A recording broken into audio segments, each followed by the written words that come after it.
শিক্ষকরা এখনো পর্যন্ত বলে দিতে পারেন যে আমার ক্লাসের কোন স্টুডেন্ট ভালো এবং কোন স্টুডেন্ট আসলে দুর্বল। চ্যালেঞ্জটা হচ্ছে যে আমাদের শিক্ষকরা দুর্বল স্টুডেন্টদের লার্নিং এনহ্যান্সমেন্টের জায়গাটা এখনো পর্যন্ত ডিবেট রয়ে গেছে যে কেউ ওই জায়গাটা নিয়ে কাজ করেন, কেউ কাজ করেন না।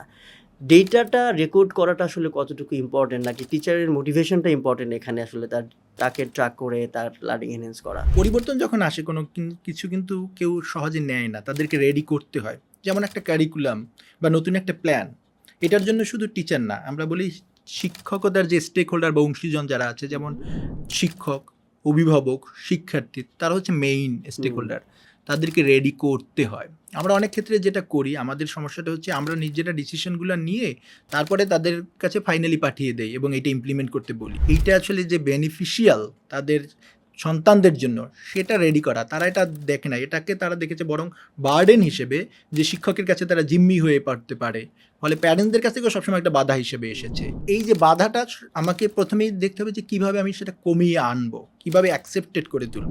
যেমন ছোট একটা কনসেপ্ট, আসলে ফর্মেটিভ অ্যাসেসমেন্টটা কেন দরকার, কীভাবে সাপোর্টিভ হতে পারে, এটা যদি ছোট ছোট করে, এখন সোশ্যাল মিডিয়াতে প্রচুর ভিডিও আছে নানান ধরনের, সেগুলো তৈরি করে যদি তাদের সাথে কমিউনিকেশন ম্যাটেরিয়ালসগুলো আসলে তৈরি করার দরকার ছিল। আমাদের যত ধরনের মিডিয়া আছে সেগুলো ব্যবহার করে তাদেরকে রেডি করা দরকার ছিল, প্যারেন্টসদেরকে রেডি করা। এবং শিক্ষক রিক্রুটমেন্ট যখন করা, তখন আমাদের ওই মাইন্ডসগুলোকে নিয়ে আসা, যারা হচ্ছে ইনোভেটিভ, যারা আসলে এইভাবে ভাবে নতুন করে, যারা হচ্ছে তার ওই স্ব এরিয়াতে ডিসিপ্লিনে সে আসলে ভালো, তাদেরকে যদি আমরা নিতে পারতাম, দেন তাদেরকে মোটিভেটেড করতে পারতাম। এই যে টিচার এডুকেশনটা আগে দিই আমরা প্রি সার্ভিস, তারপরে হচ্ছে তার জন্য আমরা যদি রেডি করতাম, যেমন এই যে বলছি ফর্মেটিভ অ্যাসেসমেন্টের জন্য আমরা কমিউনিকেশন ম্যাটেরিয়ালসগুলো দিয়ে, এবং চতুর্থত হচ্ছে আমরা তার ওয়ার্কলোডটা কমিয়ে তাকে সেই সুযোগগুলো দিতাম, এবং পঞ্চম হচ্ছে অটোনমি। এই জিনিসগুলো যদি আমরা দিতে পারি তখন বাস্তবায়ন হবে।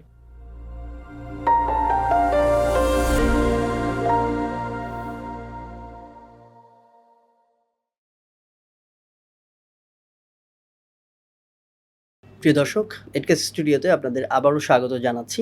এডুকেশনের বিভিন্ন বিষয় নিয়ে আমরা আলোচনা করি এডকাস্ট স্টুডিওর নিয়মিত পর্বে। একই ধারাবাহিকতায় আমাদের আজকের পর্বে আমরা যে অতিথিকে পেয়েছি, তিনি নিজেকে একজন শিক্ষাকর্মী হিসেবে পরিচয় দিতেই বেশি পছন্দ করেন, বেশি স্বাচ্ছন্দ্য বোধ করেন। 12 বছরের যেই জার্নি, সেখানে তিনি এডুকেশনের অনেকগুলো শাখাতে উনি কাজ করেছেন। বিশেষ করে বাংলাদেশের প্রাথমিক শিক্ষার মান উন্নয়নে তিনি একটা দীর্ঘ সময় ধরে তিনি কাজ করেছেন। তিনি বাংলাদেশের আর্লি চাইল্ডহুড এডুকেশনের একজন প্রফেশনালস হিসেবে কাজ করছেন।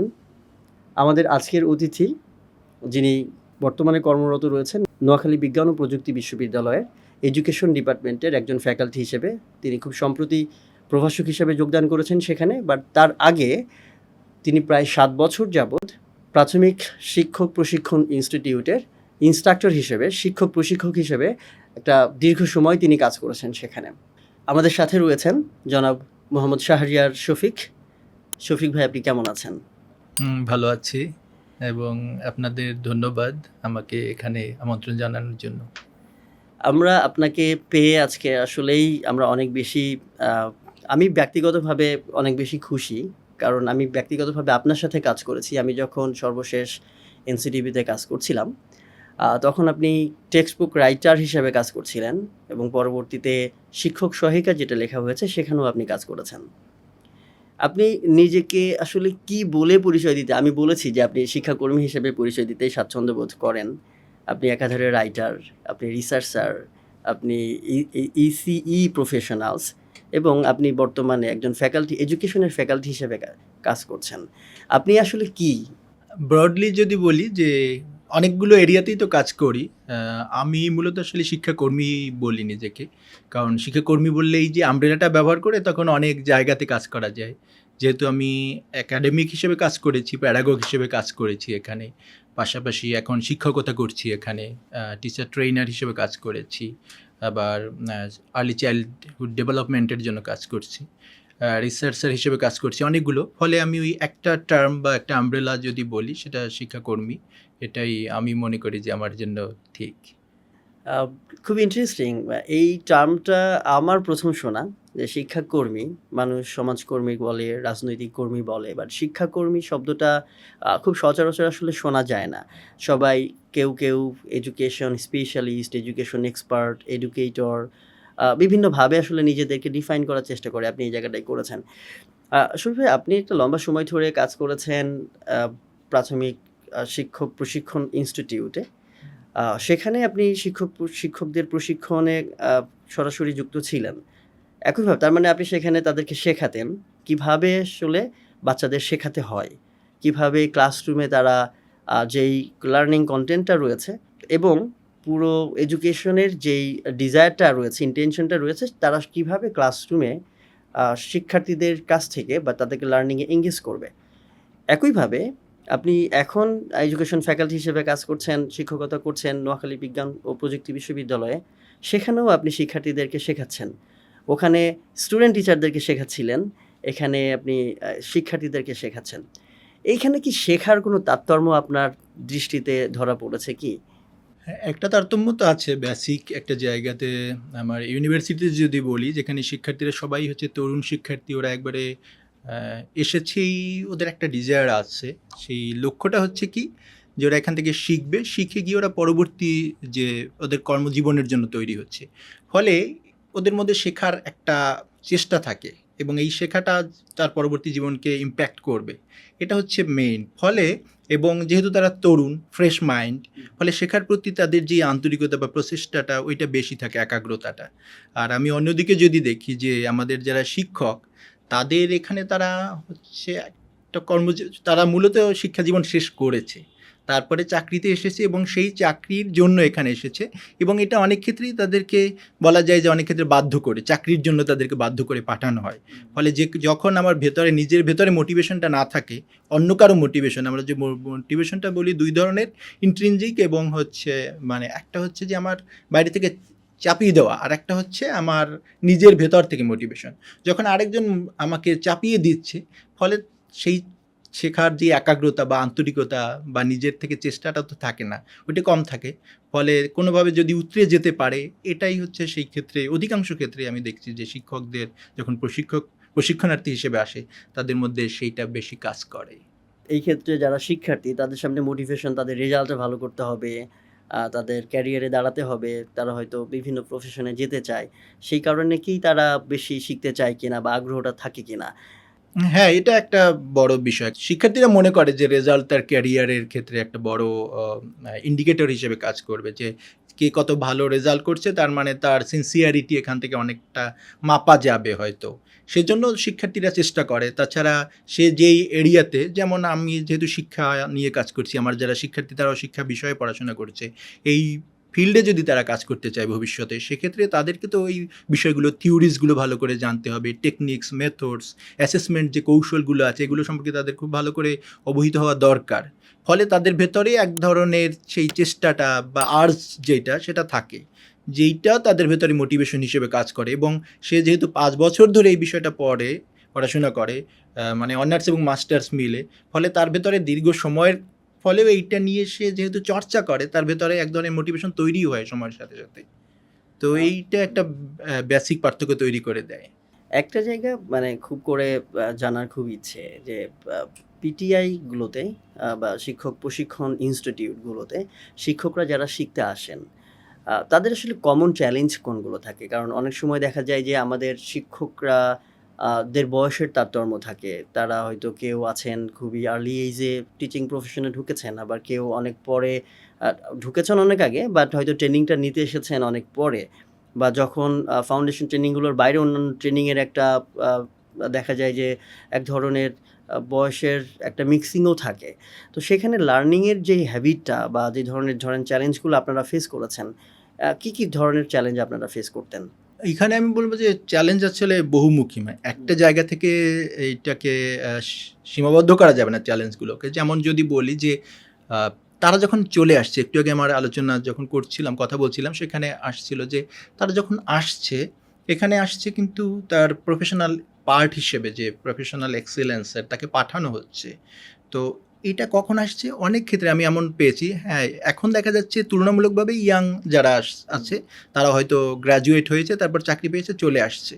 আবার এমনও আছে, কখনো আমি যেমন ১ম বার গিয়ে পেয়েছি যে একজন শিক্ষক এসেছেন যার ২ বছর পরে রিটায়ারমেন্টে যাবে। তারপরে একজন পেয়েছি যে ১ বছর পরে সে রিটায়ারমেন্টে চলে যাবে।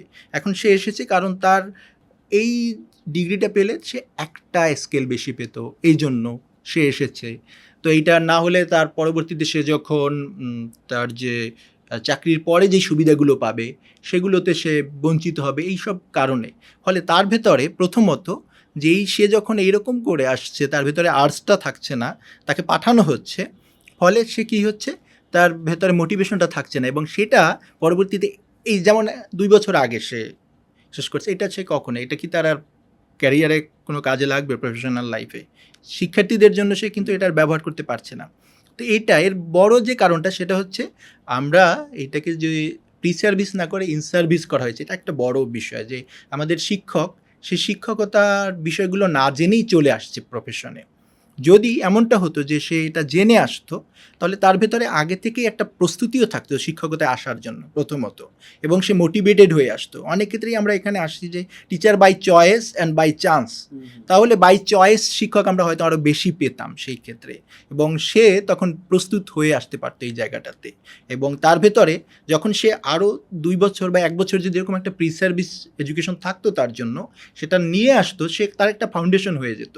এরপরে তার প্রফেশনাল লাইফের, যেটা আমরা কন্টিনিউয়াস প্রফেশনাল ডেভেলপমেন্ট বলি, এর জন্য সে হয়তো বিভিন্ন সময় সময় ট্রেনিংটা নিত, এইটা তাকে ওই ফাউন্ডেশনটার সাথে তাকে আরও এনরিচ করতে পারতো।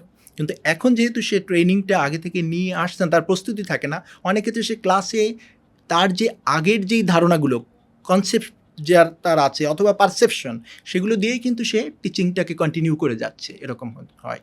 এবং একবার যখন সে অভ্যস্ত হয়ে যায়, তারপরে তার ট্রেনিং দিয়ে তাকে চেঞ্জ করাটা খুব কঠিন, এবং সে মনে করে এভাবে তো আমি দিয়ে আসছি, এবং অন্যরাও তখন তাকে কিন্তু মোটিভেটেড করতে পারে সহজে। কিন্তু একজন যখন রেডি হয়ে আসে, তার ভেতরে ওই মোটিভেশনটাও থাকে, যেহেতু আমি এটা নিয়ে পড়াশোনা করেছি, সুতরাং আমি চেষ্টা করবো সেটাকে অ্যাপ্লাই করার, কোনো ধরনের চেঞ্জ নিয়ে আসার। এটা একটা বড় চ্যালেঞ্জ। দ্বিতীয়ত আমরা যদি বলি যে আমাদের যে ট্রেনিং ইনস্টিটিউট যেগুলো আছে, ট্রেনিং ইনস্টিটিউট কিন্তু আমরা কি শুধুমাত্র থিওরিজ না, আমি বলি, আমরা যদি দেখি যে ওই যে ডেলের যে কোন অফ এক্সপিরিয়েন্সও আছে, সেখানে যদি আমরা যা শুনি তার চাইতে যা দেখি সেটা বেশি আমরা ফলো করি বা সেটা বেশি করি, মনে রাখতে পারি। এখন অধিকাংশ ক্ষেত্রে আমাদের ট্রেনিং ইনস্টিটিউটগুলো যদি দেখি, সেখানকার যে ফ্যাসিলিটিসগুলো আছে, আমরা যা যা বলি এগুলো আসলে ট্রেনিং ইনস্টিটিউটে থাকা দরকার।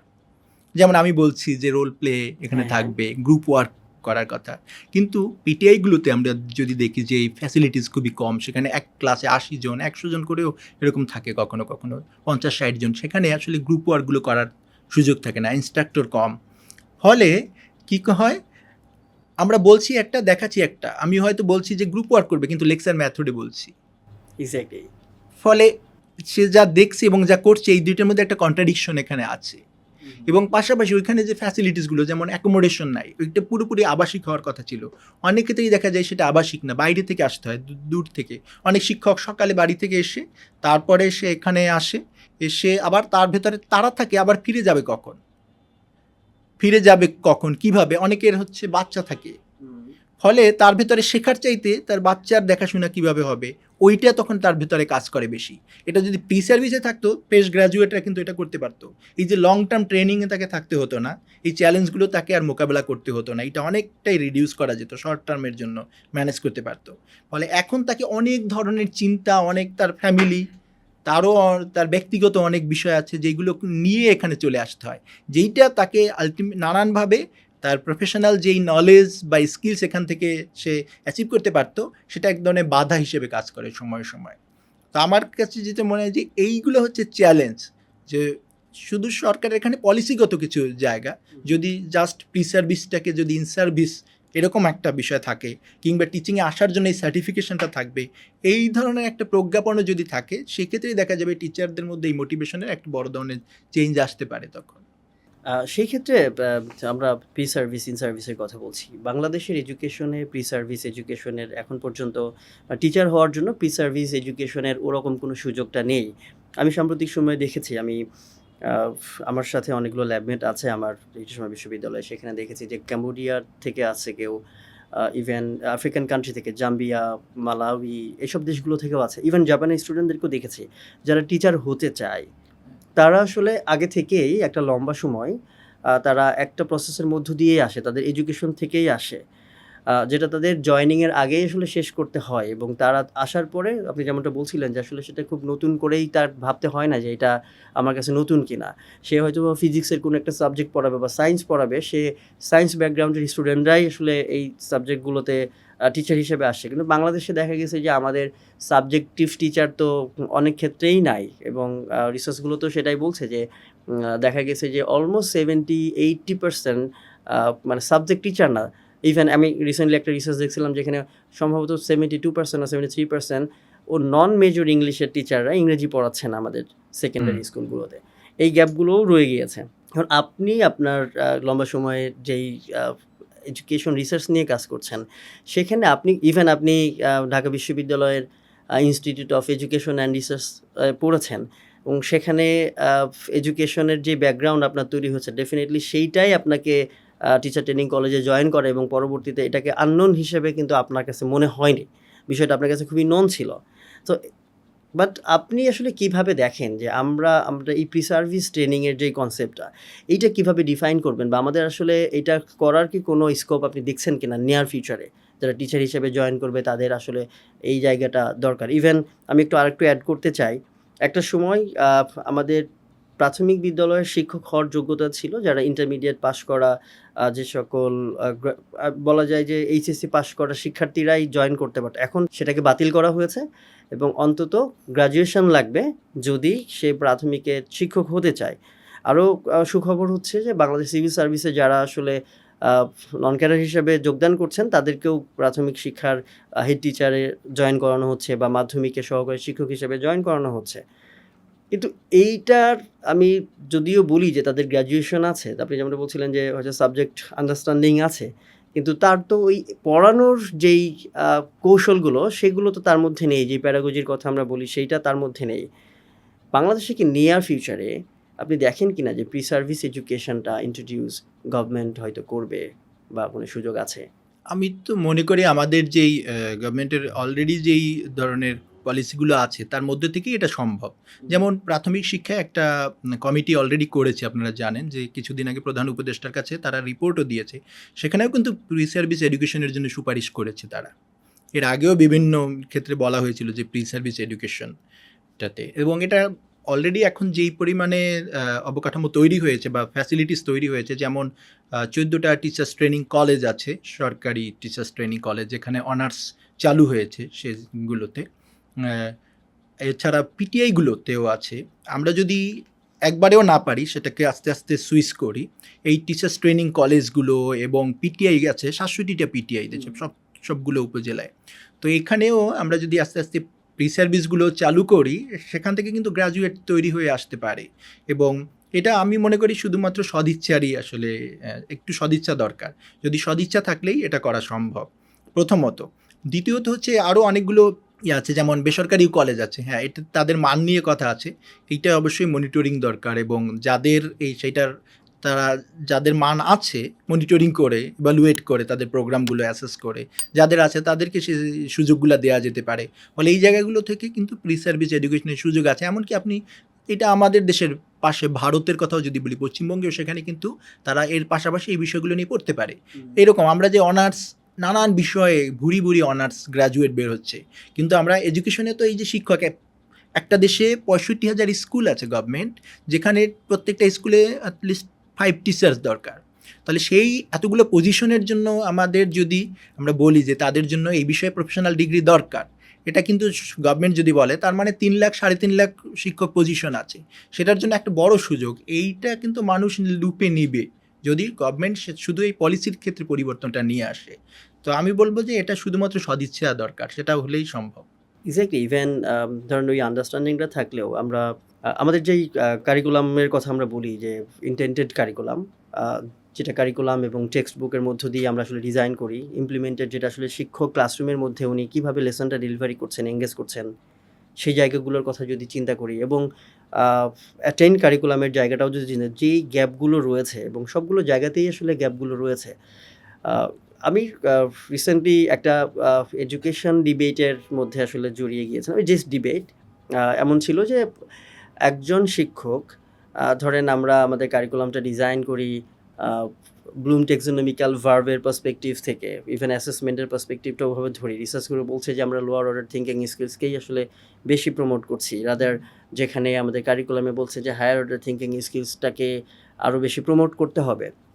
তো একটা কন্টেন্ট পড়াতে গিয়ে যদি কোনো শিক্ষক, সাপোজ সায়েন্সের কোনো শিক্ষক, যদি ওনার নন মেজর সায়েন্স হয়, উনি হয়তো হিস্ট্রিতে পড়েছেন, ইকোনমিক্সে পড়েছেন বা কোনো একটা সাবজেক্টে পড়েছেন, আবার কেউ দেখা গেছে যে হয়তো বায়োলজিতে পড়েছেন বা ফিজিক্সের টপিক হলে সে হয়তো ফিজিক্সে পড়েছেন, তার শেখানোর স্টাইল, যদিও যতক্ষণ না পর্যন্ত সে তার ট্রেনিংটাও পাচ্ছে, সে হয়তো ইনডেপথ পড়াতে পারবে ওই কন্টেন্টটা বা ওই কনসেপ্টটা, বাট যিনি পড়েছেন হিস্ট্রিতে বা ফিলোসফিতে বা ইকোনমিক্সে, উনি যদি শিক্ষক হন, এই দুজন শিক্ষার্থীর লার্নিংয়ের যে ভেরিয়েশনটা তৈরি হচ্ছে, এইটা অ্যাটলিস্ট কেটে যাবে যদি আমরা এই প্রি সার্ভিসের বিষয়গুলোকে অ্যাড্রেস করতে পারি।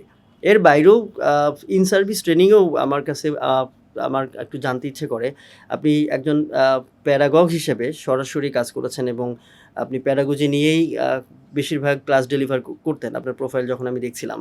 তো সেখানটাতেও তো বেশ কিছু চ্যালেঞ্জ আছে, যেমন কারিকুলামে যে পদ্ধতি এবং কৌশলগুলোর কথা বলা হয়, যে স্পেসিফিক কন্টেন্টে যেটা টিচার্স গাইডে ডিজাইন করা হয়, সেই পদ্ধতি কৌশল যখন আপনি পড়াতেন, সেখানে কি আন্ডারস্ট্যান্ডিংয়ের জায়গা থেকে টিচারদের ভেরিয়েশনগুলো আপনি দেখতে পারতেন কিনা, বা সেটা শেখার পরেও আপনি শিক্ষকদের মধ্যে শেখানোর যেই উন্মাদনাটা তৈরি হতো কিনা? হ্যাঁ, এটা একটা বড় বিষয়। আপনি যেটা একবার রাইটলি অ্যাড্রেস করেছেন, প্রশ্নটা তুলেছেন যে আমরা যদি দেখি যে টিচারের ফাউন্ডেশনটা যদি থাকে দুইজন শিক্ষকের মধ্যে, যার ফাউন্ডেশন আছে এবং যার নেই, তার মধ্যেই পার্থক্যটা থাকে। যেমন ধরেন, আমি টেক্সট বইয়ের মধ্যে টিচার গাইডে লিখলাম যে একটা কাজ আমি গ্রুপ ওয়ার্কে দিয়েছি, সেখানে আমি লিখলাম যে মার্কেট প্লেস পদ্ধতি। এখন মার্কেট প্লেসটা কী? মার্কেট প্লেসটা হচ্ছে আসলে গ্রুপ ওয়ার্কটা আমার প্রেজেন্ট করার একটা ওয়ে, যেখানে বিভিন্ন গ্রুপ তাদের কাজগুলোকে বিভিন্ন কর্নারে সেটা শোকেজিং করে। সেটা যদি পোস্টার হয় হয়তো সেখানে সেটে দিচ্ছে, অন্য কাজ হলে টেবিলের উপরে সাজিয়ে রাখতে পারছে এবং অন্য গ্রুপগুলো তখন ঘুরে ঘুরে দেখছে ওখানে। তো এই যে বিষয়টা, শিক্ষক যদি আগে থেকে এটার সাথে ওরিয়েন্টেড থাকে, তাকে জাস্ট যদি আমরা টিচার গাইডের মধ্যে বলা হচ্ছে যে মার্কেট প্লেস মেথড ব্যবহার করে সেটাকে উপস্থাপন করবে, শিক্ষক বুঝে যায় এটা খুব ইজিলি। আরও একটা উদাহরণ দিতে পারি, যেমন আমাদের সায়েন্সের যে ক্যারিকুলাম ছিল প্রাথমিক শিক্ষায়, সেখানে বলা হয়েছে ইনকোয়ারি মেথডের কথা, এবং টেক্সট বইগুলো কিন্তু ওভাবেই তৈরি করা হয়েছে যে প্রথমেই একটা প্রশ্ন বা একটা প্রবলেম দিয়ে তৈরি করা হয়েছে, তারপরে টেক্সট বইয়ে সেটা শিক্ষার্থীরা প্রথমে সেটা নিজেরা ডেমনস্ট্রেট করবে বা সেটা এক্সপেরিয়েন্স করবে, তারপরে হচ্ছে এখান থেকে তাদের যে লার্নিংটা সেটা নিয়ে আলোচনা করবে এবং এখান থেকে কী লার্নিংটা হলো। কিন্তু অধিকাংশ ক্ষেত্রে আমরা দেখতাম যে শিক্ষকের এই বিষয়টা জানা না থাকায়, ভালো করে তার এই প্যাডাগজিক্যাল বিষয়টার তার ওরিয়েন্টেশনটা না থাকায়, এই জায়গাতে সে ভালোভাবে বুঝতে না পারায়, যেটা করতো অধিকাংশ ক্ষেত্রে ওই যে রিডিংয়ের মতন করে সে প্রথমে বলে যেত, তারপরে কাজ দিত, যেটা উল্টো আসলে রিভার্স হয়, পুরো বিষয়টা কিন্তু উল্টে যায়। এই জন্যই আমাদের এই প্যাডাগজির জায়গাগুলো খুব ভালো করে জানা বোঝা দরকার। আসলে দুইটা জিনিসই দরকার, একটা হচ্ছে আমরা বলি যে সাবজেক্ট নলেজ, আর একটা হচ্ছে প্যাডাগজিক্যাল কন্টেন্ট নলেজ। তাহলে তার কন্টেন্টও যেমন জানতে হবে, তেমনি হচ্ছে ওই কন্টেন্টটা ডেলিভারি করার জন্য কোন ধরনের মেথডস অ্যান্ড টেকনিক্স আমার ঠিকভাবে ফলো করা দরকার, কোনটা ওইটার জন্য সুইটেবল, সেটাও তার জানা দরকার। ফলে এই দুইটাই যখন একজন শিক্ষকের মধ্যে খুব ভালো করে তার ফাউন্ডেশনটা থাকবে, সে এটা ভালোভাবে ডেলিভারি দিতে পারবে। আর দেন এটার সাথে আরও একটা বিষয় আছে, সেটা হচ্ছে শিক্ষার্থীরা আবার শিখছে কিনা ঠিক মতন, সেই বিষয়টা আবার মূল্যায়নও করা দরকার। এখন এই মূল্যায়নের ক্ষেত্রে আমরা জানি যে দুই ধরনেরই মূল্যায়ন আছে। আমরা রেগুলার যে মূল্যায়ন করি সেটা হচ্ছে গাঠনিক বা ধারাবাহিক মূল্যায়ন, এবং একটা হচ্ছে সামষ্টিক। কিন্তু আমাদের এখানে আমরা যদি দেখি যে ঐতিহ্যগতভাবে আমরা হচ্ছে সামষ্টিক মূল্যায়নের দিকে, মানে আমরা বিভিন্ন টার্মিনাল পরীক্ষা দিব, সেখানে রেজাল্ট হবে কার কত পজিশন। কিন্তু একজন শিক্ষার্থীর জন্য সবচেয়ে বেশি যেটা জরুরি, যে ট্র্যাকিং করা, আমার শিক্ষার্থী আসলে তার যেই লার্নিং কম্পিটেন্সি বা যেই শিক্ষণ দক্ষতাগুলো অর্জন করার কথা, সেটা সে অর্জন করতে পারছে কিনা, কোথাও গ্যাপ আছে কিনা, সেটা কিন্তু তার যাচাই করা দরকার শিক্ষকের, এই ট্র্যাকিং করা। এবং যে শিক্ষার্থীর সেই গ্যাপটা আছে, তাকে ওইখানে তাহলে রিকভারি করার জন্য প্রয়োজনীয় ফিডব্যাক দিতে হবে, অথবা তাকে পুনরায় ক্লাসটা করানো যেতে পারে, আরও অনেক পদ্ধতি থাকতে পারে শিক্ষক। তো এই যে জায়গাগুলো, একজন শিক্ষক যখন এই জায়গাগুলো ফাউন্ডেশনগুলো ঠিকমতো না হয়, তার জন্য নিতে পারে না। শুধু ফাউন্ডেশন না থাকাই এর জন্য দায়ী না, আরও অনেকগুলো দায়ী আছে টিচারদের জন্য। যেমন যদি বলি যে টিচারের ক্লাস লোড, একজন শিক্ষকের জন্য যদি অনেক ক্লাস লোড থাকে তাহলেও শিক্ষক এটা আসলে করতে পারবে না, কারণ এটার জন্য তাকে টুলস তৈরি করতে হবে, তার প্রিপারেশন আছে, সেগুলো নিয়ে আসতে হবে। টিচারের জন্য যদি ওয়ার্কলোড অনেক থাকে, তার জন্য 2টা ক্লাসের মধ্যে যদি গ্যাপ না থাকে, এরকম আরও অনেক বিষয় আছে এর সাথে জড়িত। কিন্তু তার যদি ফাউন্ডেশনটা থাকে, পরবর্তী এই সুযোগগুলো তৈরি করলে শিক্ষক সেটা করতে পারে। কিন্তু ফাউন্ডেশন না থাকলে ওই যে একটু আগে বলছিলাম যে ইনকোয়ারি মেথডটা ঠিকমতো ইমপ্লিমেন্ট করতে পারে না টিচার। সুতরাং এই যে ফাউন্ডেশনটা তৈরি করা দরকার শুরুতেই। এটার একটা জায়গা আপনি বললেন যে ধরেন আমাদের অ্যাসেসমেন্টটা অনেকটা ট্রেডিশনাল অ্যাপ্রোচে, বা যেটাকে আমরা আসলে সামষ্টিক মূল্যায়নের মধ্য দিয়ে আসলে যাচাই করতে চাই। রাদার আমরা স্টুডেন্ট লার্নিংটাকে ফোকাস করে তার আইডেন্টিফাই করে তাকে আসলে যেটা বললেন যে বিভিন্নভাবে হতে পারে যে তার জন্য আলাদা ক্লাস ডেডিকেট করে, বা পিয়ার টিচিংয়ের মাধ্যমে, পিয়ার লার্নিংয়ের মাধ্যমে বিভিন্নভাবে আসলে তার লার্নিংয়ের এনহ্যান্সমেন্টটা আসলে হতে পারে। সেই জায়গার গ্যাপটা আসলে রয়েই গেছে। আপনি যেমনটা বলছিলেন, আমাদের শিক্ষকদের ক্ষেত্রেও কি অ্যাকসেপ্টেন্সের জায়গাটা আপনি খুব রিসেন্টলি যদি লক্ষ্য করি, ফরমেটিভ অ্যাসেসমেন্টের যেই বিষয়টা এনসিটিবি জাতীয় শিক্ষাক্রম বা পাঠ্যপুস্তক বোর্ড থেকে বলা হলো, এবং সেখানে গ্রেড 1 এবং 2-র গ্রেড 1 এবং গ্রেড 2 এর এক ধরনের টিচার্স ডায়েরিও দিয়ে দেওয়া হলো।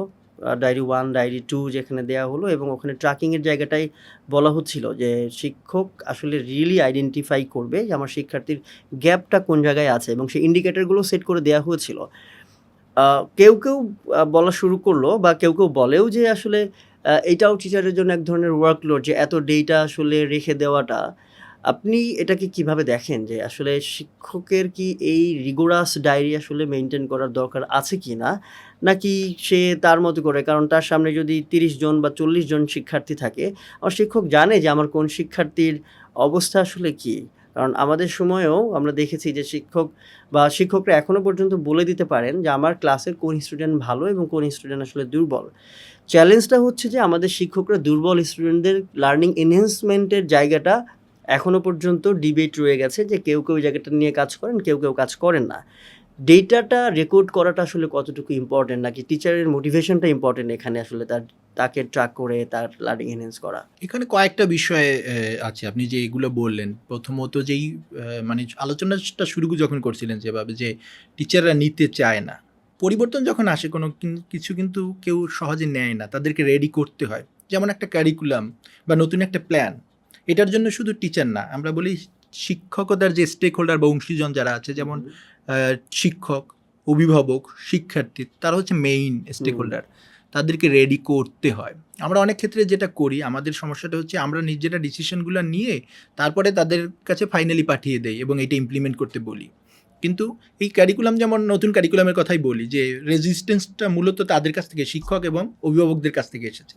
কারণটা কি, আমরা 2018 সাল থেকে এটা শুরু হয়েছে, তখন থেকে যদি এটা রেডি করা হতো, যেমন ছোট একটা কনসেপ্ট আসলে ফর্মেটিভ অ্যাসেসমেন্টটা কেন দরকার, কিভাবে সাপোর্টিভ হতে পারে, এটা যদি ছোট করে, এখন সোশ্যাল মিডিয়াতে প্রচুর ভিডিও আছে নানান ধরনের, সেগুলো তৈরি করে যদি তাদের সাথে কমিউনিকেশন ম্যাটেরিয়ালসগুলো আসলে তৈরি করার দরকার ছিল। আমাদের যত ধরনের মিডিয়া আছে সেগুলো ব্যবহার করে তাদেরকে রেডি করা দরকার ছিল, প্যারেন্টসদেরকে রেডি করা, এবং এইটা আসলে যে বেনিফিশিয়াল তাদের সন্তানদের জন্য সেটা রেডি করা। তারা এটা দেখে না, এটাকে তারা দেখেছে বরং বার্ডেন হিসেবে, যে শিক্ষকের কাছে তারা জিম্মি হয়ে পড়তে পারে। ফলে প্যারেন্টসদের কাছ থেকেও সবসময় একটা বাধা হিসেবে এসেছে। ফলে এই যে বাধাটা আমাকে প্রথমেই দেখতে হবে যে কীভাবে আমি সেটা কমিয়ে আনবো, কীভাবে অ্যাকসেপ্টেড করে তুলবো।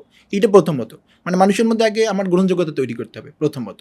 দ্বিতীয়ত হচ্ছে, হ্যাঁ, যেটা বলছেন যে তৈরি করে দিলেও টিচারের তাহলে ওই সুযোগটাও দিতে হবে যে ওয়ার্কলোডটা কমানো লাগবে। টিচারের যদি ওয়ার্কলোড থাকে অনেক, তাহলে আমি বললেও সেটা করবে না, সে করতে অনাগ্রহী হবে, এবং সে চাইলে অনেক ক্ষেত্রে অভিভাবকদেরকে তখন খেপিয়ে তুলতে পারে, যেটা হয়েছে অনেক ক্ষেত্রে আমরা দেখছি বিভিন্ন ক্ষেত্রে। সেটা করে তুলতে পারে যখন শিক্ষক মনে করবে এটা তার জন্য অনেক বেশি লোড, এটা যদি ইমপ্লিমেন্ট করতে চাই, তাহলে শিক্ষককে তো এই সুযোগটাও দিতে হবে। আবার অনেক ক্ষেত্রে যে আমরা যেটা করি যে পুরো জিনিসটা প্রেসক্রাইব করে দেই যে এভাবেই হতে হবে, টিচারের যে অটোনমি সেটা আমরা অনেক ক্ষেত্রে রাখি না। টিচারের অটোনমিটাও দিতে হবে। এখন টিচারের অটোনমির জন্য অবশ্যই টিচারকে সেভাবে রেডি করতে হবে। টিচারকে রেডি না করলে তখন তো আমাদেরকে সবাই যে আমরা যেটা বলি গুলি বানিয়ে খাওয়াতে হয়। তো যখন আমি রেডি করব তখন আর গুলি বানিয়ে খাওয়া লাগে না, যেহেতু আমাদের এখানে এই গ্যাপটা রয়ে গেছে, ফলে আমাদেরকে গুলি বানিয়ে খাওয়াতে হয় তাদেরকে। তো এই জন্য আমার যেটা কয়েকটা জায়গাতে কাজ করা, ওই যে শিক্ষককে যদি আমরা রেডি করতে পারি খুব ভালো করে, তারও আগে হচ্ছে ওই যে মোটিভেটেড টিচার আনা। আমাদের অনেক জায়গায় ফ্যাসিলিটিজের অভাব আছে, যেই কারণে আমরা যদি বলছি বাই চান্স টিচার আসে, এবং যারা ফিল্টার হতে হতে একবার তলানিতে থেকে যায় তারাই অনেক ক্ষেত্রে টিচার হিসেবে রয়ে যায়। ফলে তার ভেতরে মোটিভেশন বা কোনো কিছুই থাকে না। এবং ওই যে একটা বিষয়কে যে ইনোভেটিভ ওয়েতে নতুন কোনো একটা পদ্ধতি বা কৌশলে যেটা আমার গাইডে আছে তার বাইরে গিয়েও করা যেতে পারতো, সেটা অনেক ক্ষেত্রে শিক্ষক বোঝে না।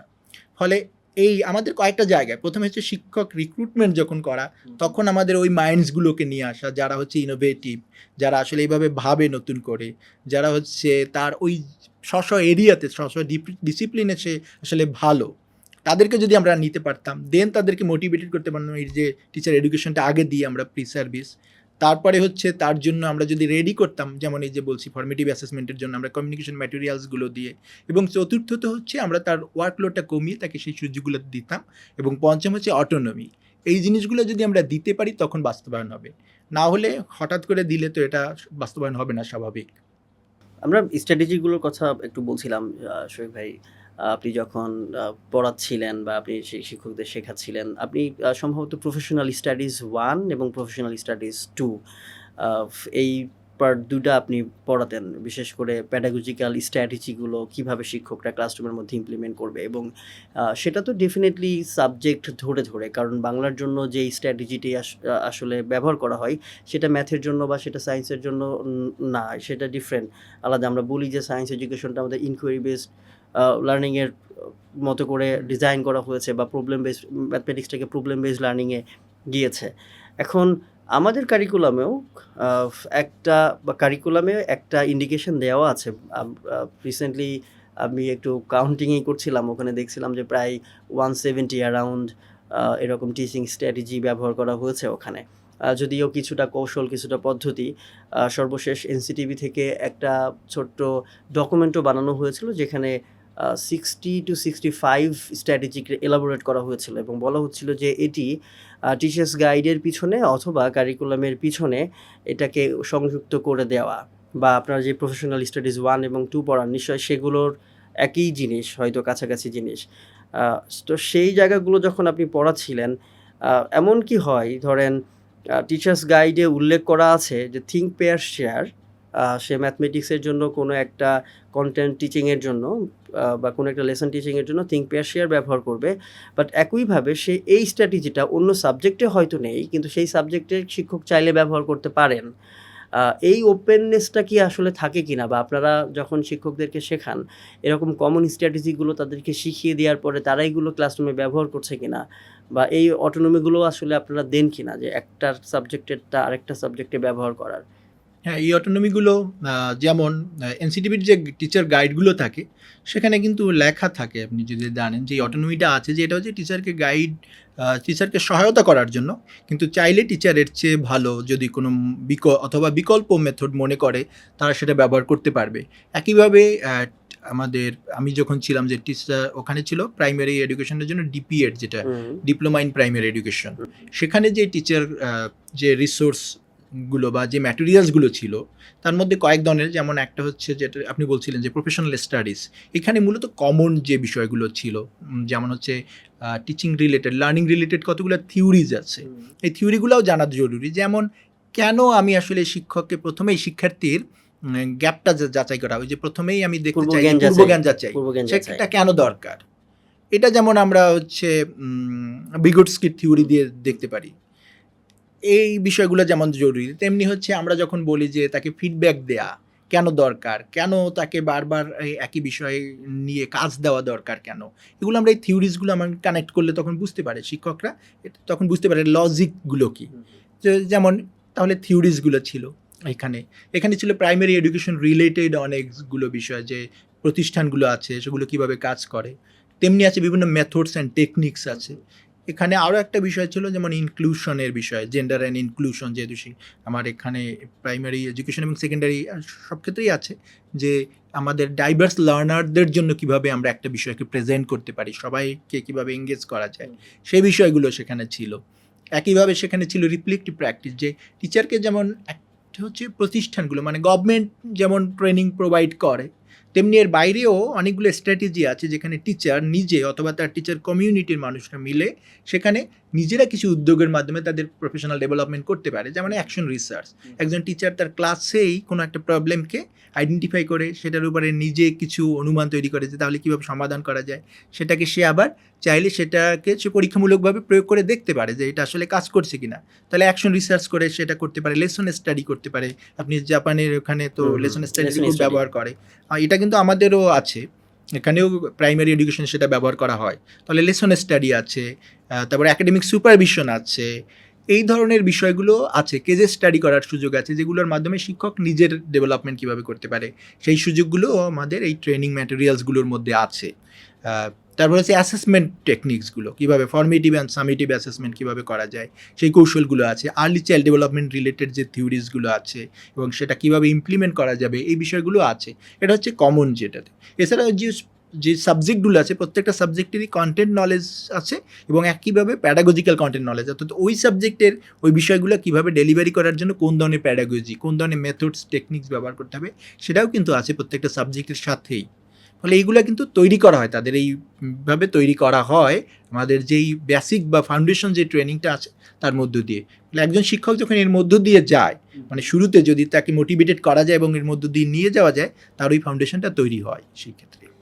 শুভ, একটা ব্যাপার যে আপনি প্যারাগগ হিসেবে ধরেন শিক্ষকদেরকে আহ্বান করতে পারেন কিনা যে এই এতগুলো স্ট্র্যাটেজি বা মেথড যদি সে জানে তাহলে তার আসলে ক্লাসরুম টিচিংটা তার জন্য সহজ হয়, স্টুডেন্টদের লার্নিংটাও এনহ্যান্স হয়, বা স্টুডেন্ট এঙ্গেজমেন্ট, আমরা যেটা স্টুডেন্ট এজেন্সির কথা বলি বা স্টুডেন্ট সেন্ট্রিক লার্নিংয়ের কথা বলি, এই অ্যাক্টিভিটিগুলোতে আসলে স্টুডেন্ট সেন্ট্রিক লার্নিংয়ের জন্যই।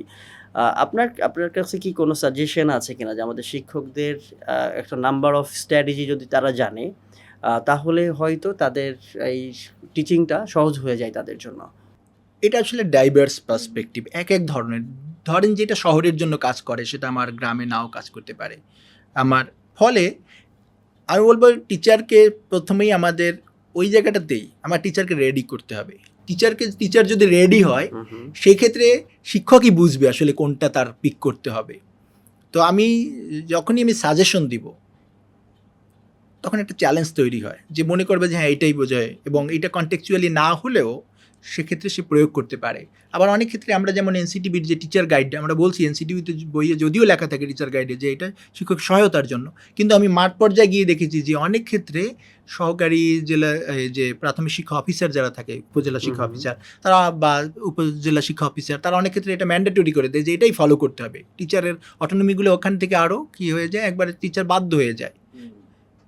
এইটা তখন বাধ্যবাধকতা তৈরি করে এবং ক্রিয়েটিভিটির জায়গাগুলো তখন আমরা বলি ধ্বংস করে যখনই।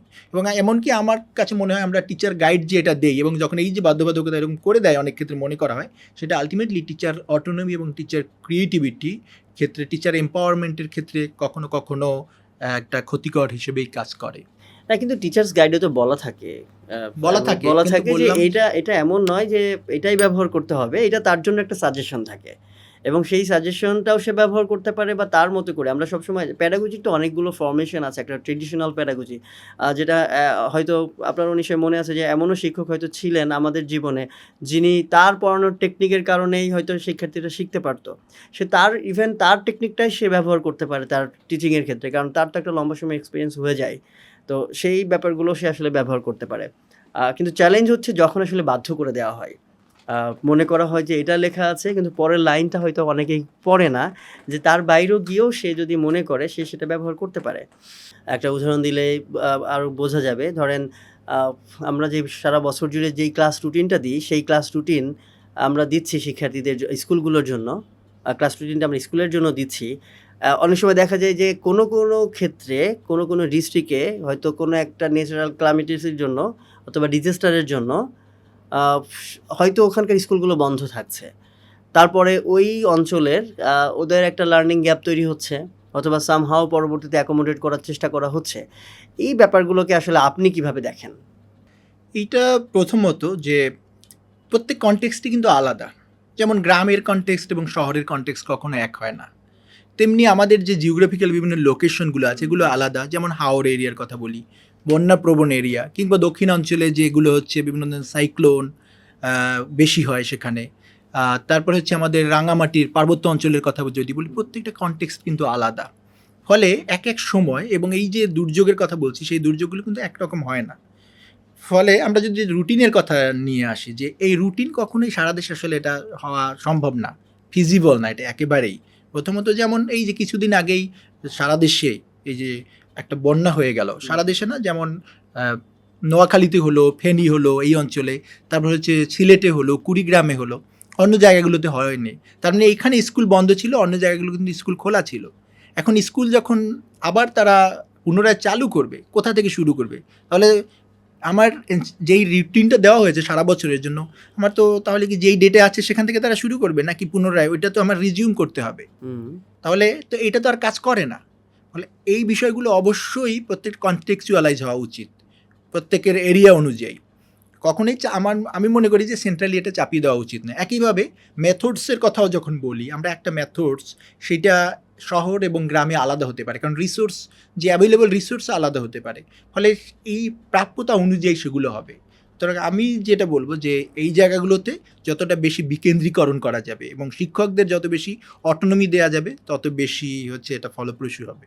সেই ক্ষেত্রে কি এই বিকেন্দ্রীকরণের জায়গাটা কি স্কুলকে এম্পাওয়ার করা কিনা? ধরেন শুধু টিচারদের জায়গা থেকে, নাকি স্কুলকে আরও বেশি এম্পাওয়ার করা, যেখানে স্কুল তারা ক্রিয়েট করবে তাদের হয়তো ক্লাস রুটিন ক্রিয়েট করবে, তাদের ইভেন কিছু কিছু ক্ষেত্রে হয়তো তারাও সিদ্ধান্ত নিতে পারবে, কারিকুলামে তারাই ইনপুট দিতে পারবে যে তার কনটেক্সটের জন্য আসলে কোন স্ট্র্যাটেজি বা তার কনটেক্সটের জন্য আসলে কোন কন্টেন্ট ইম্পর্ট্যান্ট, সে যদি ওখানে ইনপুট দিতে পারে। যেমন মানে অনেকেই বলেন বা আমরা বলি যে উপকূলীয় অঞ্চলের যে ধরনের এডুকেশান আসলে তারা ডিমান্ড করে, যে ধরনের প্রফেশনাল যেই গ্রোথগুলো হয়, সেটা নিশ্চয়ই আরবান এরিয়াতে একই রকম প্রফেশনাল গ্রোথ বা একই রকম ক্যারিয়ার তৈরি হয় না। তো সেই ক্ষেত্রে আমরা যখন সেন্ট্রালি সব কিছুকে ম্যানেজ করছি, তার মানে সবাইকেই একই প্রক্রিয়ার মধ্য দিয়ে যেতে হচ্ছে, একই ধরনের প্রশ্নের পরীক্ষা দিতে হচ্ছে সবার জন্য। ঢাকার স্টুডেন্টদের জন্য যেমন একদম লোকালাইজ স্টুডেন্ট যারা আছে বা একদম রুট লেভেলে যারা আছেন, ধরেন পাহাড়ে যারা আছেন বা একদম উপকূলীয় অঞ্চলে যারা আছেন, হাওড়ে যারা আছেন, তাদের সবার জন্যই আসলে একই রকম সিস্টেমের মধ্য দিয়ে আমাদেরকে যেতে হয়। সেই ক্ষেত্রে স্কুল এম্পাওয়ারমেন্টের যে জায়গাটা বা ধরেন টিচার্সদের ক্যাপাসিটি ডেভেলপমেন্টের যে জায়গাটা, এটা আরও বেশি রিগোরাস হওয়া আসলে আমাদের দরকার। যেইগুলো বিভিন্ন দেশে, ইভেন একটা উদাহরণ একটু আগেই বলছিলাম, আপনার সাথে শেয়ার করছিলাম, জাপানে কোনো পাবলিক এক্সাম নেই। তারা গ্রেড 12-এর পরে পাবলিক এক্সামিনেশনে যায়।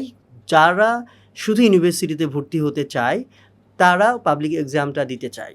কারণ তাদের ইউনিভার্সিটিতে ভর্তি হতে হলে 2টা স্কোর লাগে। একটা তারা এটাকে কমন টেস্ট বলে, পাবলিক এক্সামটাকে কমন টেস্ট বলে, যেটা ওরা NIER, সম্ভবত national institute of education policy and research, NIER ওদের কোশ্চেনিয়ারটা বানায় এবং সেই কোশ্চেনিয়ারে একটা কমন টেস্ট হয়।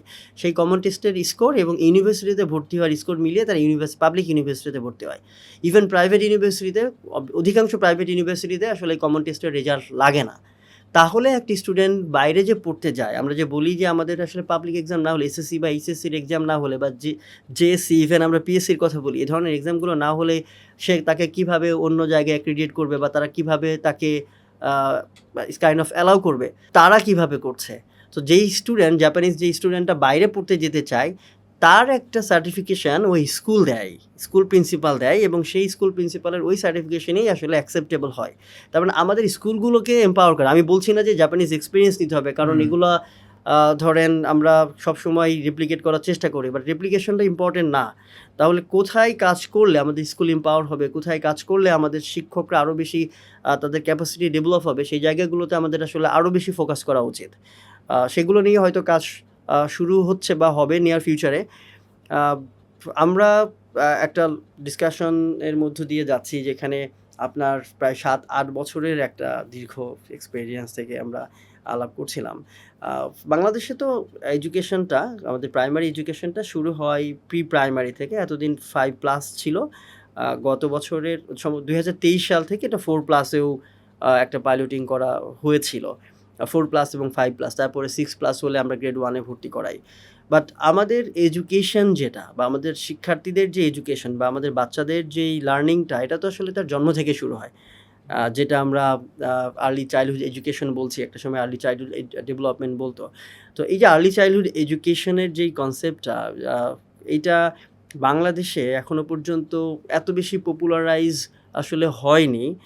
বিশেষ করে আমাদের বাচ্চাদেরকে আমরা হয়তো 4+ পাঠাচ্ছি অথবা বেশিরভাগ ক্ষেত্রে 6+ পাঠাচ্ছি।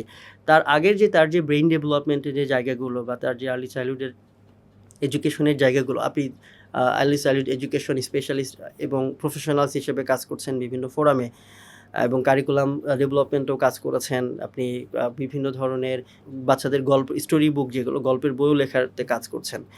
আমাদের দেশের এই স্কোপটাকে কিভাবে দেখেন? এটা কি আসলে এক ধরনের ব্যারিয়ারও কিনা আমাদের যেই ট্রেডিশনাল বা আমাদের যে গভর্নমেন্টের যে এডুকেশন সিস্টেম বা বাংলাদেশের এডুকেশন সিস্টেম গ্রেড 4 থেকে, তার মানে একটা গ্রেড 4 এর আগের যে এজটা, তাদের এডুকেশনটা আসলে আমরা অ্যাড্রেস করতে পারছি না কেন? এটা কি আমাদের ক্যাপাসিটির দুর্বলতা, নাকি আসলে এখানে অন্যভাবেও করা যায়? আমি একটু আগের প্রশ্নটার একটু রেসপন্স করে আসবো। হ্যাঁ, প্লিজ। ওইখানে যেমন ডিসেন্ট্রালাইজেশন নিয়ে কথা বলছিলাম, যেটা এখানে যেমন অনেক জায়গা থেকে আসলে ভাবা দরকার আছে। যেমন শিক্ষকদের অটোনমির জায়গাতে শিক্ষকদের রেডি করা, সেটা যখন দিতে পারবো তখন এগুলো আসলে দেয়া যাবে অনেক বেশি। এখন আমরা মনে করি টিচাররা রেডি না, ফলে আমরা রেডি করে দেই। কিন্তু এর বাইরেও যেমন ধরেন শহরে একজন শিক্ষার্থী, তার দরকার আরবান এরিয়াতে তার ট্রাফিক সিগন্যাল, রাস্তায় কেমনে চলতে পারবে নিরাপদে, এইটা খুব বেশি জানা জরুরি। কিন্তু বন্যাপ্রবণ এরিয়াতে সে আসলে কীভাবে তার কোপিং মেকানিজমগুলো শেখা দরকার। ওইখানে গ্রামে আমি যে এরিয়াতে বড় হয়েছি, যেমন সেখানে নৌকা চালানো, সাঁতার শেখা, এটা খুব বড় একটা স্কিল, তার লাইফ স্কিল ছিল। এখন স্কুল কিন্তু অনেক ক্ষেত্রে এইগুলো প্রোভাইড করে, যেখানে স্কুলে পুকুর আছে, সেই ফ্যাসিলিটিসগুলো কিন্তু স্কুলের মধ্য দিয়েও এটা দেয়া যায়। তাহলে ক্যারিকুলামের জায়গাতে আমি যদি বলি যে মেইন ক্যারিকুলামে না দিতেও পারলেও আমরা কোকারিকুলার অ্যাক্টিভিটিজের মধ্য দিয়ে সেটা করা যেতে পারে, বা লোকাল কারিকুলাম, বা লোকাল কারিকুলাম, অথবা আমরা সাপ্লিমেন্টারি রিডিং ম্যাটেরিয়ালসের মধ্য দিয়ে সেগুলো কিন্তু করার সুযোগ আছে, যদি সেই সুযোগটা তৈরি করে, পলিসি যদি সেভাবে নেওয়া যায়। এইটুকু আমি একটু অল্প করে বলে আমি পরেরটাতে যাচ্ছি, যে আর্লি চাইল্ডহুড ডেভেলপমেন্টের জায়গাটা খুব বেশি গুরুত্বপূর্ণ কেন? কারণ হচ্ছে 0 to 8 ইয়ার্স শিশুদের মানে সে যখন কনসিভ করা হয় বাচ্চাকে, সেই একবারে মানে 0 ডেজ থেকে, সেই ভ্রূণ থেকে শুরু করে 8 বছর বয়স পর্যন্ত, এইটা হচ্ছে ব্রেইন ডেভেলপমেন্টের সবচাইতে ক্রুশাল জায়গা। 95% ডেভেলপমেন্টটা এই সময় হয়ে যায় একজন শিক্ষার্থীর। ফলে এই সময় আমরা যে ধরনের স্টিমুলেশন দেই, যেই ধরনের ডেভেলপমেন্ট করি, সেইটা পরবর্তী জীবনে আসলে ওটার ফাউন্ডেশনটা তৈরি হয়। ফলে আমরা যদি দেখি যে একজন শিশুর ডেভেলপমেন্টের 4টা ডোমেইন, বলে যে 4টা ডোমেইন আছে। একটা হচ্ছে তার ল্যাঙ্গুয়েজ অ্যান্ড কমিউনিকেশন, দ্বিতীয় হচ্ছে তার ফিজিক্যাল অ্যান্ড মুভমেন্টগুলো, তাহলে এইটা একটা। দেন হচ্ছে সোশ্যাল ইমোশনাল ডেভেলপমেন্ট, দেন হচ্ছে কগনিটিভ ডেভেলপমেন্ট। এই যে ডেভেলপমেন্টগুলো, এই প্রত্যেকটা ডেভেলপমেন্টই হয়ে যায় মূলত মেইন যে পার্ট, একবারে সিগনিফিক্যান্ট যেটা, সেটা হচ্ছে এই 0 to 8 ইয়ার্স। এখন এই সময় আমরা যদি শিশুদেরকে ডেভেলপমেন্টের দিকে ঠিকমতো নজরটা না দিই, যেটা সমস্যা হয় যে অনেক ক্ষেত্রেই তার যেমন নিউরন যদি কানেক্ট না করে ঠিকমতো এই সময়গুলোতে, তার এই যে এরিয়াসগুলো, তাহলে আস্তে আস্তে সেগুলো, এই যে আমাদের কোটি কোটি নিউরন আছে, এবং সেগুলো যত বেশি এই কোন এরিয়া থেকে যত বেশি কানেক্ট করছে, সেটার উপরে তার ডেভেলপমেন্টগুলো হয়। এখন যখন এইটা কোনো একটা জায়গায় আনটাচ থেকে যায়, কাজ হয় না দীর্ঘদিন, তখন কি হয়, ওই জায়গাগুলোতে তার ওই ল্যাপসটা থেকে যায়, গ্যাপগুলো থেকে যায় শিক্ষার্থীর। সেই জন্য এই ছোটো সময় থেকে নানা ধরনের অ্যাক্টিভিটিস আছে, যেমন প্লে একটা বড়, আপনারা দেখবেন বাংলাদেশে যেমন ব্র্যাক কাজ করে প্লে বেসড সিডি প্রোগ্রাম নিয়ে। তো খেলার মাধ্যমে যে 4টা ডোমেইন বলেছি, এই 4টা ডোমেইনেই কাজ করা যায়। যেমন একটা খেলার মধ্য দিয়ে তাকে নানা ধরনের ফিজিক্যাল অ্যাক্টিভিটিস করতে হয়। অনেক ধরনের খেলা আছে যেখানে বিভিন্ন ধরনের ওয়ার্ড ব্যবহার করতে হয়, ভোকাবুলারি ব্যবহার করতে হয়, তারপরে সেন্টেন্স স্ট্রাকচার সেখান থেকে সে শিখতে পারে, তার সোশ্যালাইজেশন হয় এখান থেকে। একজন পড়ে গেলে ব্যথা পাওয়া, তাকে হেল্প করা, এই যে সোশিও ইমোশনাল ডেভেলপমেন্ট, এগুলো হয়। লিডারশিপ ডেভেলপমেন্ট, কগনিটিভ ডেভেলপমেন্ট, মানে ধরেন ওই যে আমি বৌচি খেলেছি না, আমরা বৌচি খেলার সময় যে কিভাবে ফাঁকি দিয়ে যাওয়া যাবে, এই যে তার তো তাকে রিজনিং পাওয়ারটা ইউজ করতে হয়, লজিক্যালি চিন্তা করতে হয় কোন জায়গায় যাবে। তাহলে এই যে 4টা ডোমেইনই কিন্তু আমরা কানেক্ট করতে পারি, যেমন খেলার মধ্য দিয়ে। এরকম আরও অনেক ধরনের স্টিমুলেশন আছে। যেমন প্যারেন্টস, ধরেন সে ইলিটারেট একজন প্যারেন্টস, সে চাইলে মা যখন শিশুর সাথে আছে, তাকেও নানানভাবে তার ডেভেলপমেন্টে হেল্প করতে পারে। যেমন সে হয়তো তরকারি, এখানে বাড়িতে তরকারি কুটছে, এ সময় বসে এই যে তরকারিটা কী রঙের, কয়টা কুটলাম, এরকম করে গণনা শেখাতে পারে। এখান থেকে কালারগুলোর সাথে ইন্ট্রোডিউস করতে পারে। তাকে নিয়ে যখন বাজারে যাচ্ছে, তার সাথে বসে প্ল্যান করতে পারে যে আমরা কী কী কিনবো, কত টাকা। বাজার থেকে কি কি কিনে নিয়ে আসলাম। তো এইরকম করে আমরা কিন্তু জাস্ট প্ল্যানিং যদি করা হয় তাহলে এভাবে ডেভেলপমেন্টের সবগুলোতেই আমরা হেল্প করতে পারি। তো সেজন্য এটার জন্য আবার অনেকগুলো আমাদের প্ল্যানিং দরকার। প্ল্যানিংটা দরকার কি, যেমন আমাদের এখানে কতগুলো স্টেজ আছে, বলা হয় যে 100,000 ডেজ, মানে জন্ম থেকে 1000 দিন। এটা হচ্ছে ব্রেন ডেভেলপমেন্টের সবচেয়ে ক্রুশাল সময়। তাহলে সেই সময় হচ্ছে সবচেয়ে বেশি স্টিমুলেশন দেওয়া দরকার, সাপোর্ট দেওয়া দরকার, প্যারেন্টসদের তাকে বেশি সময় দেওয়া দরকার শিশুদেরকে।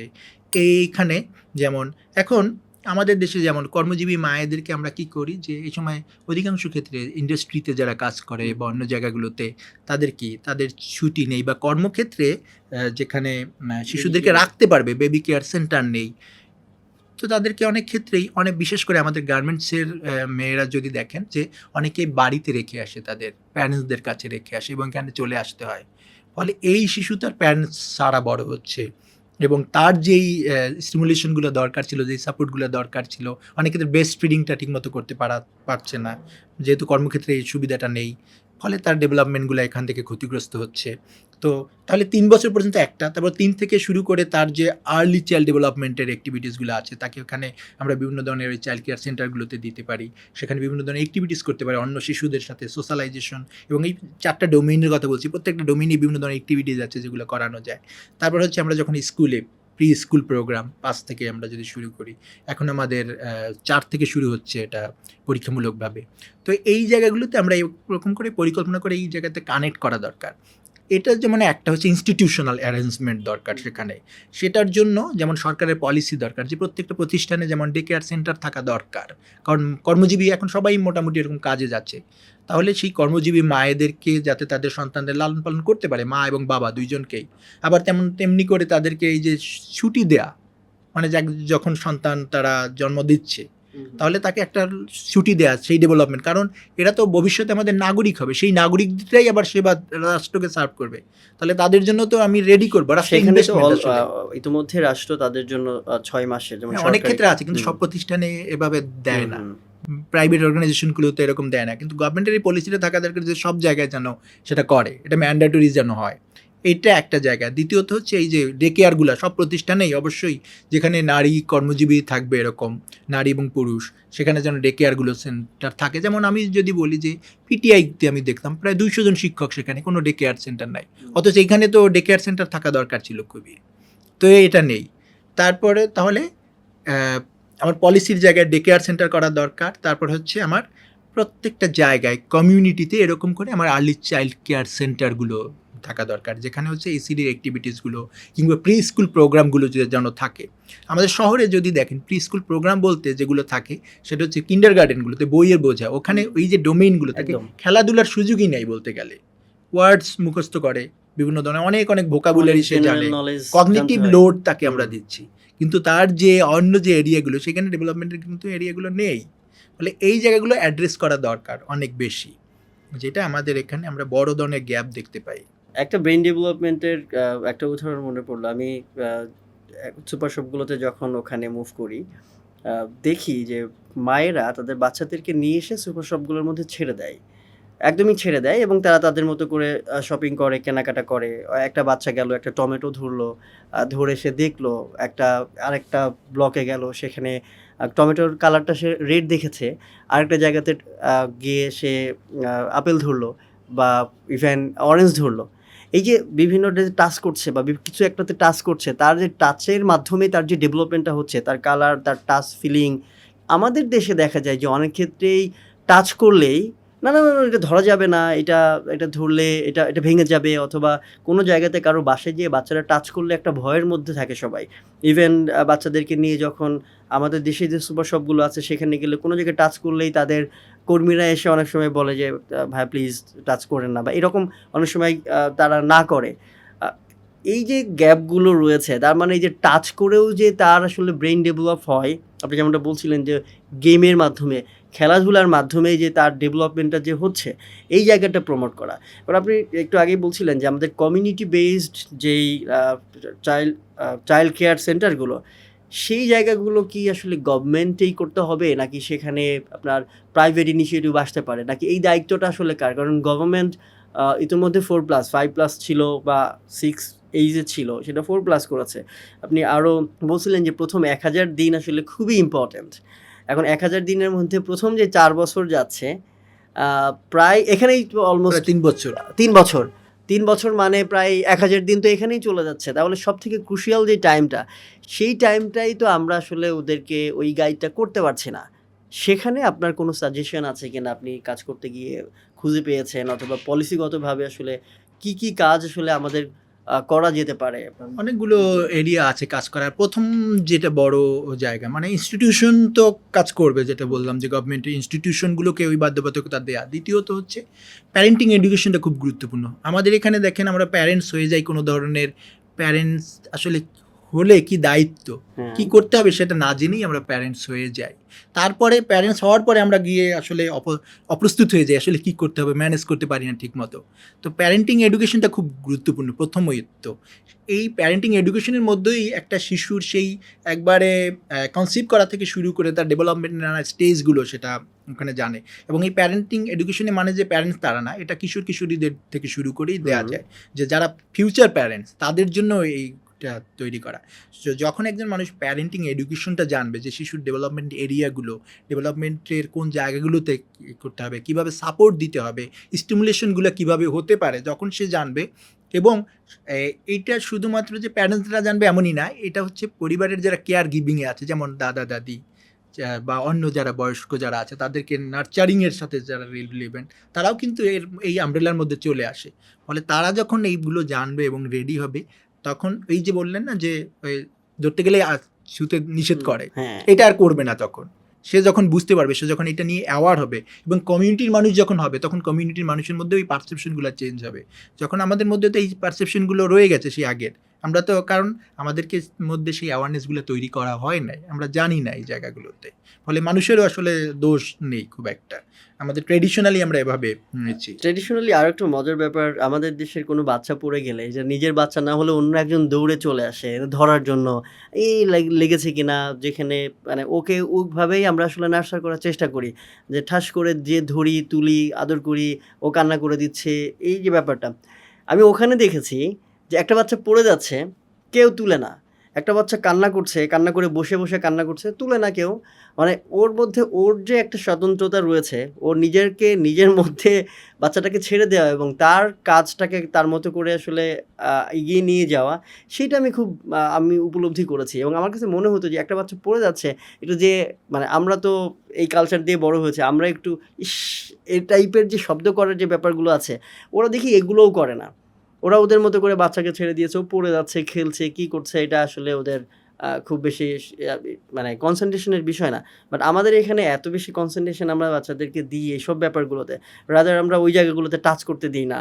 আমরা হয়তো তাকে একটু ছেড়ে দিচ্ছি না, তাকে ধুলায় খেলতে দিচ্ছি না, তার মতো করে বড় হতে দিচ্ছি না, এই জায়গাগুলো আসলে রয়ে যাচ্ছে। একটা এরিয়া আমরা একটু ডিসকাস করতে চাই, আমাদের যে পজিটিভ প্যারেন্টিংয়ের যেই বিষয়টা, আমরা জানি যে আর্লি চাইল্ডহুড এডুকেশনে প্লে বেসড লার্নিং এবং পজিটিভ প্যারেন্টিং খুবই ইম্পর্টেন্ট দুইটা ট্রেনিংই বলা যায় একটা বাচ্চাদের জন্য বা শিক্ষকের জন্য, প্লে বেসড লার্নিং আর একটা পজিটিভ প্যারেন্টিং প্যারেন্টসদের জন্য আর্লি চাইল্ডহুড এডুকেশনে। আপনি এই জায়গাটাকে একটু খুব সহজভাবে পজিটিভ প্যারেন্টিংয়ের জায়গাটা একটু ব্যাখ্যা করবেন কিনা আমাদের দর্শকদের জন্য? পজিটিভ প্যারেন্টিং বলতে আমি যদি সহজভাবে যদি বলি যে অভিভাবক হিসেবে, প্যারেন্টস হিসেবে আমরা শিশুদেরকে ইতিবাচকভাবে কিভাবে বড় করতে পারি, সেখানে কিভাবে সাপোর্ট দিতে পারি। যেমন হচ্ছে আমরা একজন শিশু কোনো একটা অন্যায় করেছে, তাকে শাস্তি দিতে পারি আমরা চাইলে, আবার তাকে আমরা ইতিবাচকভাবে মানে এইখান থেকে শিশুরা নানা ধরনের ভুল করে এবং ভুল করে শেখে। আপনি একটু আগে বলছিলেন না যে ওই যে পড়ে যাচ্ছে, পড়ে গেলেই তাকে আমরা গিয়ে, এর সাথে অনেকগুলো বিষয় জড়িত আছে। যেমন হচ্ছে টাচের বিষয়, অন্য শিশুদেরকে ওই যে সবাই মিলে টাচ করা, এর সাথে কিন্তু শিশু যখন সংস্পর্শের সাথে সম্পর্কিত হয়ে যায়, সে পরবর্তীতে ব্যাড টাচগুলো অনেক সময় বোঝে না, এর মধ্যে পার্থক্য তৈরি করতে পারে না। ফলে শিশুদেরকে আবার ওই সে যখন এরকম বড় হয় নিজে, আস্তে আস্তে সে বিভিন্ন অবস্থার সাথে খাপ খাইয়ে চলা শেখে, স্বাধীন হয়ে ওঠে শিশুরা। এই যে তারপর নানা ধরনের যে সমস্যাগুলো বা চ্যালেঞ্জগুলো মোকাবেলা করতে শেখে এর মধ্য দিয়ে। তো পজিটিভ প্যারেন্টিংয়ের মধ্যে কিন্তু এইটা নিয়ে সবসময় যে ভালো ভালো বলবো এর মানে শিশুকে ওই চ্যালেঞ্জগুলোও মোকাবেলা করতেও শেখানো, শিশুকে নানা ধরনের চ্যালেঞ্জের মধ্য দিয়ে যেন যেতে পারে। পজিটিভ প্যারেন্টিং বলতে সেই জায়গাগুলোতেই শিশুর যে সম্ভাবনার জায়গাগুলো আছে সেই জায়গাগুলোতে আমরা ইতিবাচকভাবে সাড়া দিয়ে যাওয়া, সেখানে বাধা তৈরি না করা। এটাকে যদি আমরা যে কোনোভাবে করতে পারি, যেমন ধরেন বাসায় হয়তো আমি পড়তে জানি না কিন্তু আমি ছবির বই অনেক থাকতে পারে, তাহলে এই বইগুলো শিশু দেখবে, ওখান থেকেই সে শিখবে। তারপর ওই বইগুলো দেখে আমি বলে দিতে পারি, ও যখন জিজ্ঞেস করলে ওকে কি কি হচ্ছে ছবি দেখে, কিংবা ওকে জিজ্ঞেস করতে পারি এখানে কি দেখা যাচ্ছে, এটা ওকে স্টিমুলেট করা। আচ্ছা শুভ ভাই, একটা কুইক কোশ্চেন্স। আমি আমার বাচ্চার জন্য আমি দেখলাম বাসায় বেশ কিছু বই আমি আসার পরে দেখলাম, এবং একটা বইয়ের পাতার মধ্যে অনেকগুলো ছবি, ধরেন আপনি কারের ছবি বা গাড়ির ছবি, এখানে অনেকগুলো গাড়ি, ট্রাক। এটা অনেকটা আমার কাছে মনে হয়েছে যে একটা কগনিটিভ লোডের কথা একটু আগে বলছিলেন, যে এটা একটা লোড। এক ঝলকে সে অনেকগুলো ফুল দেখছে একটা পেজের মধ্যে, এক ঝলকে অনেকগুলো ভেহিকেল দেখছে, এক ঝলকে হয়তো অনেকগুলো ফুডস দেখছে। এই বইগুলো তৈরি করার ক্ষেত্রেও তো আসলে আমাদের এই কনসেপ্টগুলোকেও ডিসিমিনেট করা উচিত, যে আপনি আপনার বাচ্চাকে কোন বই দিবেন। সে তো পাজল হয়ে যাবে, অনেকগুলো ছবি যখন সে একবারে দেখে, তাহলে সে তো ডিটেক্ট করতে পারে না যে কোনটাকে আসলে সে কীভাবে ডিফাইন করবে। এইটার ব্যাপারে আপনার যারা বই প্রস্তুতকারক রয়েছে, আপনি ইসির জায়গাতে কাজ করছেন, এইটা নিয়ে কি কখনো আপনারা মানে পলিসিগতভাবে বা কোনোভাবে একটু পুশ করার চেষ্টা করেছেন কি? হ্যাঁ, এটা নিয়ে যেমন কিছু কিছু অর্গানাইজেশন আছে যারা কাজ করছে বই নিয়ে, শিশুদের জন্য বই, যেমন রুম টু রিড আছে যারা কাজ করছে। মেইনলি যারা কাজ করে তাদের মধ্যে যারা একবারে খুব ভালো কাজ করছে হচ্ছে রুম টু রিড, যারা উদাহরণ তৈরি করেছে, যাদের বইগুলো এরকম করে আছে। কিছু পলিসি গাইডলাইন আমরা একটা তৈরি করার চেষ্টা করছিলাম ICSD থেকে, ওটার একটা ড্রাফট আছে, যদিও সেটা হচ্ছে আমরা চেয়েছিলাম যে শিশু একাডেমি থেকে যাতে সেই ভ্যালিডেশনটা আসে। যেমন যে এই যে এক শিশুর বয়স অনুযায়ী তাকে আমরা দেখি যে শিশুদের জন্য বই অনেক অনেক টেক্সট, অনেক কমপ্লেক্স ছবি, এগুলো আসলে শিশুদের জন্য উপযোগী না, ওরা এই টেক্সটগুলো থেকে নিতে পারে না। তাহলে যে শিশুর যেমন বয়স অনুযায়ী এই বইয়ের কতগুলো লেভেলিং দরকার। কিছু বই হচ্ছে একবারে জিরো লেভেল, যদি বলি যে শুধু ওখানে শুধু বই ছবি থাকে, সেই ছবিগুলোই হয়তো ঘটনা পরপর সাজিয়ে ওখান থেকে একটা ঘটনা হয়ে যায়। তো এরকম কিছু বই হতে পারে শুধুমাত্র ছবি ভিত্তিক। এটা যেমন প্রি প্রাইমারির বইয়ে আপনারা দেখবেন ইঁদুরের একটা গল্প আছে, যে একটা বোতলের মধ্যে একটা ইঁদুর ঢুকে যায়, তারপর এখান থেকে বের হওয়ার এই যে ধাপ, কিংবা হাঁসের ছানা হারিয়ে যায়, সেটা ধাপে ধাপে খালি ছবি দিয়ে গল্প বর্ণনা করা। তাহলে এরকম ছবি দিয়ে হতে পারে। কিছু হতে পারে খুবই কম টেক্সট, যেমন এক শব্দ বা দুই শব্দের একটা বাক্য দিয়ে, এরকম এক পেজে হয়তো একটা বা দুইটা বাক্য থাকলো এরকম করে। এবং এই ছবিগুলো হওয়া দরকার একটা বা দুইটা ক্যারেক্টারে বেশি না, এগুলো খুবই সিম্পল ক্যারেক্টার বা ছবিগুলো হওয়া দরকার, গ্রাফিকগুলো এরকম করে। যত বয়সের সাথে সাথে আসলে টেক্সট বাড়বে, টেক্সটের কমপ্লেক্সিটি বাড়বে, একইভাবে হচ্ছে আমার ইলাস্ট্রেশনেরও কমপ্লেক্সিটি আস্তে আস্তে বাড়বে। এইটা আমার ওই বয়স অনুযায়ী এটার গাইডলাইন আছে কিছু কিছু ক্ষেত্রে। যারা কাজ করতে চায় তারা এই যে অর্গানাইজেশনগুলো আছে তাদের কাছ থেকে নিতে পারে, কিন্তু আমাদের এখানে যারা পাবলিশার্স আছে তাদের ক্ষেত্রে আমি অধিকাংশ ক্ষেত্রেই দেখি তাদের এই ধরনের কোনো নীতিমালা তারা মানে না। একটা প্রকাশনী আমি শুধু দেখেছি যারা হচ্ছে একটু এটা মেনটেন করে, যাদের ক্ষেত্রে। শরীফ ভাই, থ্যাংক ইউ সো মাচ। আমরা আসলে আরও অনেক বেশি আলাপ করতে চাই আপনাকে নিয়ে। আপনি যেহেতু এডুকেশন ফিল্ডে অনেকগুলো ডোমেইন ধরে আপনি কাজ করছেন, বিশেষ করে এখন যেহেতু আপনি একদম ফুল প্রুফ ফ্যাকাল্টি এডুকেশন ডিপার্টমেন্টের, তো সেখানে আপনার কাছ থেকে আমরা আরও অনেক কিছু জানতে চাই। আমরা আশা করব যে এডকাস্ট স্টুডিও আপনাকে সবসময় সাথে পাবে ইনশাআল্লাহ। আর থ্যাংক ইউ সো মাচ আমাদের এখানে আসার জন্য। থ্যাংক ইউ সেলিম ভাই, আপনাকেও। এটা হচ্ছে আমার নিজের কথাগুলো বলারও সুযোগ পেলাম এই উপলক্ষে, আপনাদের সাথে বা অন্যদের সাথে শেয়ার করার সুযোগ পেলাম। এবং অবশ্যই এডুকেশনে তো সবসময় কাজ করতে ভালো লাগে, সুতরাং যে কোনো ধরনের কোলাবোরেশন বা কাজ করার এই সুযোগগুলো আমার জন্য একটা সুযোগ হিসেবেই আমি দেখি। Thank you so much. প্রিয় দর্শক, থ্যাংক ইউ সো মাচ এতক্ষণ আমাদের সাথে থাকার জন্য। আমরা আজকে অনেক কিছু নিয়ে আলাপ করেছি। আমরা নিশ্চয়ই এডুকেশন ফিল্ডের আপনারা যারা দেখছেন বা এডুকেশন নিয়ে যারা আপনারা একটু ভাবেন, আপনারা যদি মনে করেন যে কোনো এরিয়া ধরে আপনাদের গল্পটা বা আপনাদের ওই আন্ডারস্ট্যান্ডিংটা বা আপনাদের নলেজটাও আমরা শেয়ার করতে পারি অন্য মানুষদের কাছে, সেইটাও আমাদের জন্য অনেক ভালো লাগার হবে। ধন্যবাদ এতক্ষণ সাথে থাকার জন্য। আসসালামু আলাইকুম।